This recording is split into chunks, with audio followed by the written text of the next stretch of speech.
പയ്യന്നൂരിലെ സഹകരണ സ്ഥാപനം ഭൂമി ഏറ്റെടുക്കുന്നതുമായി ബന്ധപ്പെട്ടുകൊണ്ട്, ഭൂമി വിലക്ക് വാങ്ങിയതുമായി ബന്ധപ്പെട്ടുകൊണ്ട് അദ്ദേഹം ഉന്നയിച്ച ആക്ഷേപം എന്താ? അത് 2011 ആധാരപ്രകാരം 15.5 ലക്ഷം രൂപക്ക് രജിസ്റ്റർ ചെയ്ത ഭൂമി, 2011 ആധാരപ്രകാരം 15.5 ലക്ഷം രൂപക്ക് രജിസ്റ്റർ ചെയ്ത ഭൂമി എന്ന് അദ്ദേഹം തന്നെ പറയുന്നുണ്ട്. ആധാരത്തിൽ എത്രയാണ് വിലയെങ്കിലും യഥാർത്ഥ വില കൊടുത്ത് 17 ലക്ഷമാണ്. പരിശോധനയിൽ അത് 17 ലക്ഷത്തിനായിരുന്നു ആ ഭൂമി വിൽപ്പന നടത്തിയത് എന്ന് ബോധ്യമായിട്ടുണ്ട്. ആ ഭൂമി 2011 രജിസ്റ്റർ ചെയ്ത ഭൂമി 2017 6 വർഷങ്ങൾക്ക് ശേഷം 18.75 ലക്ഷം രൂപ നൽകി വാങ്ങി എന്നതാണ് ആക്ഷേപം. 2011 സാമാന്യമായി ചിന്തിച്ചാൽ മതി. 17 ലക്ഷം രൂപക്ക് വാങ്ങിയ ഭൂമി 6 വർഷം കഴിയുമ്പോൾ 18.75, യഥാർത്ഥത്തിൽ 18.75 ഇല്ല, 18 ലക്ഷമാണ്. 18 ലക്ഷം രൂപക്ക് വാങ്ങുന്നത് സ്വാഭാവികമല്ലേ? അതിലെന്താ അഴിമതി? ഇത് പറഞ്ഞുകൊണ്ട് ഒരു ഇടനിലക്കാരനെ അവതരിപ്പിക്കുകയാണ്. എന്നിട്ട് ആ ഇടനിലക്കാരനുമായിട്ട് ഗൾഫിൽ വെച്ച് മീറ്റ് ചെയ്യുന്നതിൻ്റെ ഫോട്ടോ അന്വേഷണ കമ്മീഷൻ മുമ്പാകെ നൽകുകയാണ്. ആ ഫോട്ടോ പരിശോധിച്ച് നോക്കി. ഗൾഫിൽ പോകുന്നതിനും വരുന്നതിനും രേഖയുണ്ടാവുമല്ലോ, പാസ്പോർട്ടിൽ രേഖയുണ്ടാവുമല്ലോ. പാസ്പോർട്ട് പരിശോധിച്ചു. അപ്പോഴാണ് കാണുന്നത് ആ യാത്രയുടെ ഫോട്ടോ എന്ന് പറയുന്നത് 2016 അപ്പോൾ 2017 ഒരു ഭൂമി വാങ്ങുമെന്ന് മുൻകൂട്ടി മനസ്സിലാക്കി 2016 പോയിട്ട് ഗൂഢാലോചന നടത്തുകയാണ്. ആ സമയത്ത് ബാങ്ക് ഇങ്ങനെ ഒരു സ്ഥലം വാങ്ങുന്നതിനെക്കുറിച്ച് ചർച്ച പോലും ചെയ്തിരുന്നില്ല. ഈ സഹകരണ സ്ഥാപനത്തിൻ്റെ ഏതോ വിധത്തിലുള്ള ഭാരവാഹിയോ സബ് കമ്മിറ്റിയുടെ ചുമതലക്കാരനോ ടി.എ. മസൂദനായിരുന്നില്ല. അപ്പോൾ തെറ്റായ ആക്ഷേപം പാർട്ടി കമ്മിറ്റിക്കകത്ത് ഉന്നയിക്കുക, എന്നിട്ടത് വാർത്തയായി വരിക, എന്നിട്ട് ഒരാളെ ലക്ഷ്യം വെച്ചുകൊണ്ട് തുടർച്ചയായി ആക്ഷേപങ്ങൾ ഉന്നയിക്കുക. എന്താ ഇതിൻ്റെ ഉദ്ദേശം? അപ്പം അന്ന് ഈ സഹകരണ സ്ഥാപനം ഭാവി വികസനം കണ്ടുകൊണ്ട് വികസന സാധ്യതയുള്ള ഒരിടത്താണ് ഈ സ്ഥലം വാങ്ങിയത് എന്ന് അന്വേഷണ കമ്മീഷൻ അതിൻ്റെ പരിശോധനയിൽ കണ്ടെത്തിയ യാഥാർത്ഥ്യമാണ്. അദ്ദേഹം പറഞ്ഞ കാര്യങ്ങളെല്ലാം ഞാൻ നേരത്തെ പറഞ്ഞു, പാർട്ടി വ്യക്തത വരുത്തിയ കാര്യങ്ങളാണ്. ഇപ്പോൾ ഓഫീസ് നിർമ്മാണവുമായി ബന്ധപ്പെട്ടുകൊണ്ട് സഹകരണ ജീവനക്കാരിൽ നിന്ന് പിരിച്ച തുക കാണാനില്ല എന്നാണ് അദ്ദേഹത്തിൻ്റെ കണ്ടെത്തൽ.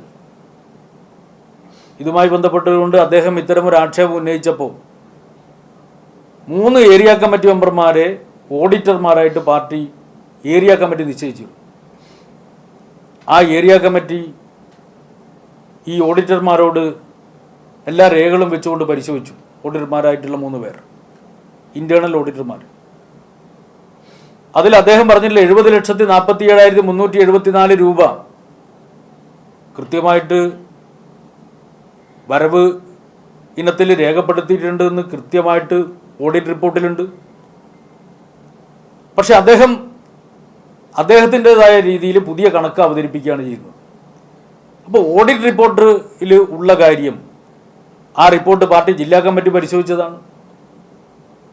ജില്ലാ കമ്മിറ്റി നിശ്ചയിച്ചുള്ള കമ്മീഷൻ അത് സംബന്ധിച്ചുള്ള പരിശോധന നടത്തിയതാണ്. ഓഡിറ്റർമാരെ ഇവിടെ DC ഓഫീസിൽ വിളിച്ചു വരുത്തി അവരോട് ചർച്ച ചെയ്താണ്, പരിശോധിച്ച് വ്യക്തത വരുത്തിയതാണ്.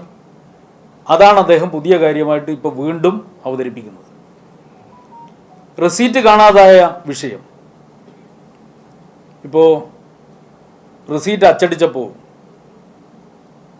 സാധാരണ ഇടതു ജനാധിപത്യ ഇടതു എന്ന് പറയുന്ന വാക്കാണ് ഉപയോഗിക്കുക. പക്ഷേ അക്ഷരപ്പിശക് വന്നു. അക്ഷരപ്പിശക് വന്നപ്പോൾ മണ്ഡലം കമ്മിറ്റിയുടെ സെക്രട്ടറി തന്നെ നിർദ്ദേശം കൊടുക്കുകയാണ്. മണ്ഡലം കമ്മിറ്റിയുടെ സെക്രട്ടറി മധുവല്ല നിർദ്ദേശം കൊടുക്കുന്നത് അത് മാറ്റി പുതിയ 6 റെസീറ്റുകളാണ്. പുതിയ റെസീറ്റ് ബുക്ക് അച്ചടിച്ചോ എന്ന് പറയുകയാണ്. അങ്ങനെ അച്ചടിച്ചോ എന്ന് പറഞ്ഞപ്പോൾ അച്ചടിച്ചു. പക്ഷെ അതിലൊരു വീഴ്ച സംഭവിച്ചു. ഈ 6 റെസീറ്റ് ബുക്കുകൾ അക്ഷര പെശകുള്ളതുണ്ടല്ലോ, അത് യഥാർത്ഥത്തിൽ നശിപ്പിക്കണമായിരുന്നു. അപ്പോൾ ഓഫീസിൽ നിന്ന് പണം ശേഖരിക്കുന്നതിന് വേണ്ടി ഒരാൾക്ക് കൊടുത്ത റെസീറ്റ് ഈ റെസീറ്റ് ബുക്കായിപ്പോയി. ഓഫീസിനകത്ത് സംഭവിച്ചതാണ്, മാറ്റി അച്ചടിച്ച റെസീറ്റാണ്. ആ റെസീറ്റ് ബുക്ക് മധു ടി.എ. മധുസൂദനൻ പണം പിരിച്ച റെസീറ്റല്ല. ടി.എ. മധുസൂദനൻ പണം പിരിച്ച റെസീറ്റല്ല.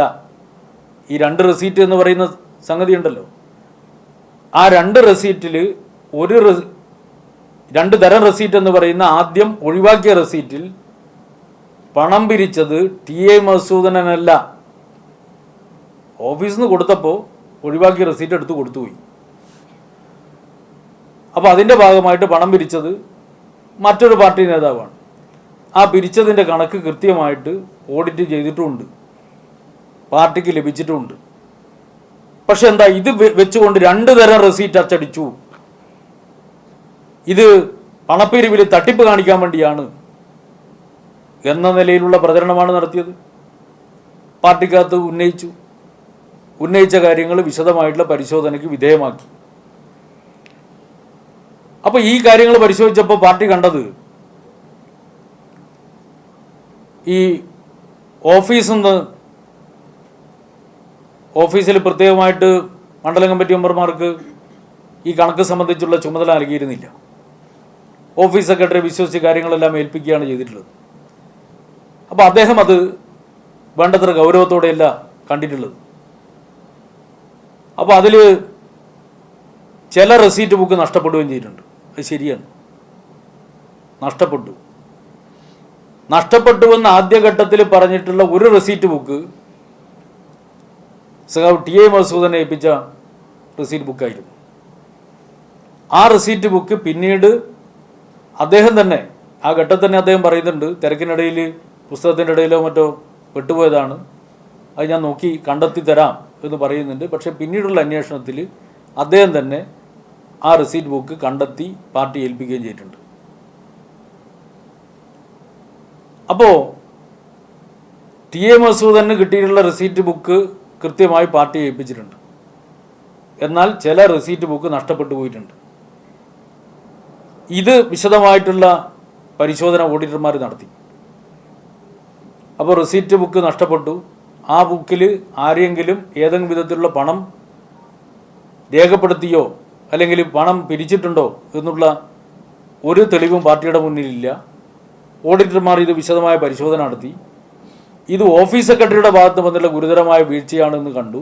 അതിനെ തുടർന്ന് അദ്ദേഹത്തിനെതിരായിട്ട് പാർട്ടിയിൽ നിന്ന് സസ്പെൻഡ് ചെയ്യുക എന്നുള്ള അച്ചടക്ക നടപടി സ്വീകരിക്കുകയും ചെയ്തു.